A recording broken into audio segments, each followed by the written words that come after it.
আসসালামু আলাইকুম সবাইকে। আমি সাবরিনা। আজকে আমরা কথা বলবো আমাদের শ্রদ্ধেয় কালাম স্যারের সাথে। তো স্যারের সাথে আমরা এখনই কথা বলা শুরু করব। স্যার আসসালামু আলাইকুম, কেমন আছেন আপনি? ওয়ালাইকুম আসসালাম, আলহামদুলিল্লাহ অনেক ভালো আছি। জি তুমি স্যার। কেমন আছো?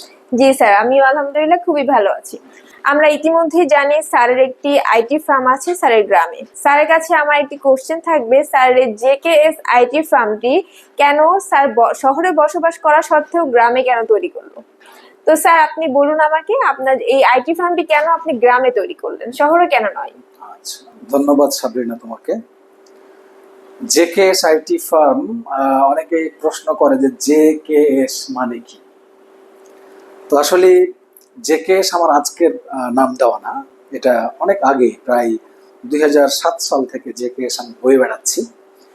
যেতে হলো আমার ওয়াইফের নাম জান্নাতুন ফেরদৌস, আর আমার ছেলের নাম জারিফ, মেয়ের নাম জেরিন হোসাইন হিমু।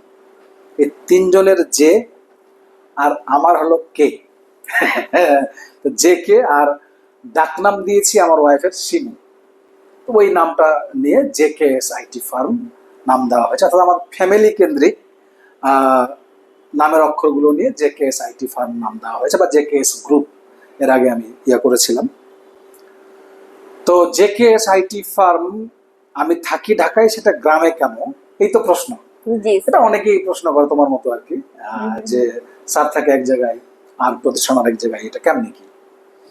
তো আসলে বর্তমান যুগটা হচ্ছে আইটির যুগ, ইনফরমেশন টেকনোলজি।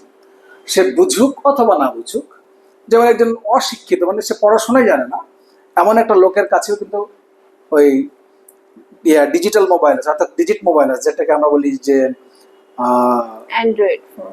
না, একটা টাচ ফোন আর হচ্ছে বাটন ফোন। এই বাটন ফোন সবার কাছেই আছে। তো একজন অশিক্ষিত লোকের কাছেও আছে, হয়তো অনেক সময় শিক্ষিত লোকের কাছেও থাকতে পারে। কিন্তু এই যে ডিজিটালাইজেশন, এইটা এমনভাবে ছড়িয়ে আছে সবার জীবনে যে এটা ছাড়া আমরা কেউ এখন চলতে পারছি না। মানে মোবাইল একটা নাম্বার হয়ে গেছে, একটা ব্যক্তি হয়ে গেছে। তো যদি আমরা এই আইটিটাকে ভালো করে না বুঝি, তো সেই ক্ষেত্রে কিন্তু আমরা সামনের দিকে এগোতে পারবো না। তো শহরের মানুষ তো এখানে বিভিন্ন জায়গায় শেখার ব্যবস্থা আছে, গ্রামে কিন্তু সেই ব্যবস্থাগুলো নেই।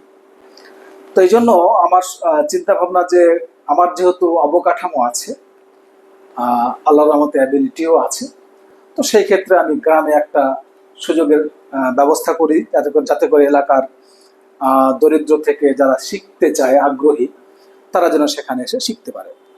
তো এই জন্যই আমার এই জেকেএস আইটি ফার্ম গ্রামে স্থাপন করা। ইতোমধ্যেই আমার আইটি ফার্মে 10 জন এমপ্লয়ার্স কাজ করছে। তারা সোশ্যাল মিডিয়া, ফ্রিল্যান্সিং এবং যেটা certificate course, primary basic course, advance course, এরপরে হচ্ছে অটোক্যাড, গ্রাফিক্স ডিজাইন, এই নানান রকমের যে কম্পিউটার প্রশিক্ষণমূলক ব্যবস্থা রয়েছে, যেগুলো শিখে ছেলে মেয়ে উভয়েই স্বাবলম্বী হতে পারে, তারা নিজ নিজ জায়গায় কাজ করে পয়সা উপার্জন করতে পারে। এই কারণে আমি এই আইটি ফার্মটা গ্রামে স্থাপন করেছি।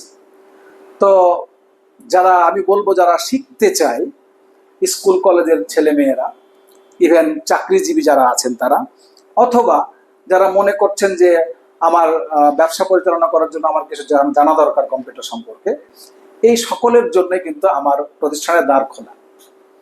তো আমার প্রতিষ্ঠানটা একেবারেই গ্রামে, এখানে চালাইতে একটু আমাকে কষ্ট হবে, আমি হয়তো বুঝতে পারছি।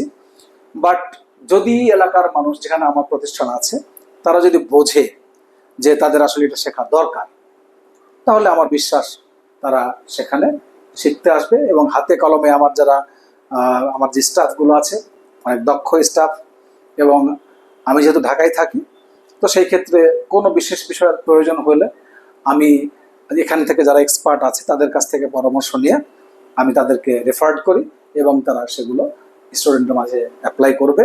এবং কোর্স কমপ্লিট করার পরে তারা ওয়াইডিটিএ, ইউথ ডেভেলপমেন্ট ট্রেনিং একাডেমি এবং সিট ফাউন্ডেশন এর পক্ষ থেকে তারা সার্টিফিকেট নিতে পারবে কোর্স কমপ্লিট হওয়ার পরে। এবং এই সার্টিফিকেটগুলো দিয়ে তারা সরকারি বেসরকারি এবং যারা বিদেশে যেতে চায় বাইরে বিভিন্ন দেশে, এ সকল কাজেই তারা সার্টিফিকেটগুলো কাজে লাগাইতে পারবে। তো এই উদ্দেশ্য নিয়েই আমি মূলত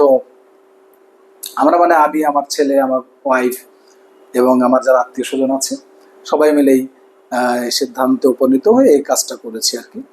তো আহ্বান থাকবে যে দেরি না করে যারা যারা মনে করে যে আমাদের শেখা দরকার, তারা এখানে এসে নির্দিষ্ট কোর্সের জন্য নির্দিষ্ট ভর্তি ফি আছে, সেটা নিয়ে ভর্তি হয়ে কোর্স কমপ্লিট করে কোর্সের সার্টিফিকেট নিয়ে যেতে পারবে। ধন্যবাদ স্যার, আপনার কথাতে আমরা যা বুঝতে পারলাম, স্যারের যে শহরের থেকেও গ্রামের প্রতি একটা টান, সেই জিনিসটা স্যারের মধ্যে আছে। স্যার শহরে বসবাস করলেও গ্রামের মানুষের কথা ভাবে, গ্রামের যে ছেলেপেলেগুলো আছে তাদের ফিউচার নিয়ে ভাবে, এবং স্যার চাই গ্রামের মানুষরা যেন একটা কর্মসংস্থান খুঁজে পায়। তো আজকে এই পর্যন্তই। সবাই স্যারের পাশে থাকবেন, আমাদের ভিডিও দেখবেন। দেখা হবে পরবর্তী কোনো ভিডিওতে।